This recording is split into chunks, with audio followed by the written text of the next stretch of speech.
మా పిల్లలు కూడా తినిపిస్తాను చూడండి.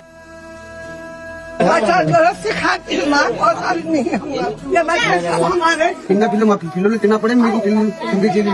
వాళ్ళకి వెలుగోడు కబాబు ప్రత్యేకమైనది. 53 సంవత్సరాలు నాకు ఊహ తెలిసినప్పటి నుంచి మా ఇంటి పక్కనే మా బంధువులు లెక్క ఉంటాం అంతే. ఒకరి మిత్రం కాదు, ఇంకా చాలా మంది ఉన్నారు.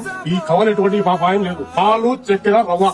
రవ్వ ఎందుకు కలుపుతారు ఈ మధ్య, అది కూడా ఫస్ట్ నుంచి కలపడం లేదు. ఈ పాలు రేటు పెరగడం వల్ల వాళ్ళకి రేటు గిట్టాక రైతుగా రవ్వ కలుపుతారు.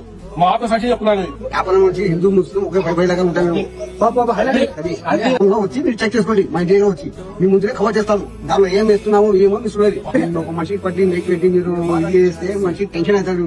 పెద్ద పెద్ద బ్రేక్ పట్టాలని నేను ఈ కబాబ్ను చిన్నప్పటి నుంచి తింటున్నా. మా నాన్న ఎప్పుడు తెస్తానే ఉన్నాడు, వీళ్ళ దగ్గర నుంచి తెస్తాడు. మాది కూడా ఈ ఊరే, ఈ స్టేటే. మేము కూడా చాలా సార్లు చిన్నప్పటి నుంచి తింటాము. మాకు ఏ ప్రాబ్లం లేదు. మేము ప్రాబ్లం లేదు. తప్పుడు ప్రచారం చేసి వీర వాళ్ళను మీరు కడుపు కొట్టకండి. దయచేసి ఇలాంటి తప్పుడు ప్రచారాలు ఒక వ్యక్తి జీవితాన్ని మీరు చేయొద్దు. అంతే అండి, వేరే ఏం లేదు. అన్న కూడా ఉన్నాడు ఇక్కడనే.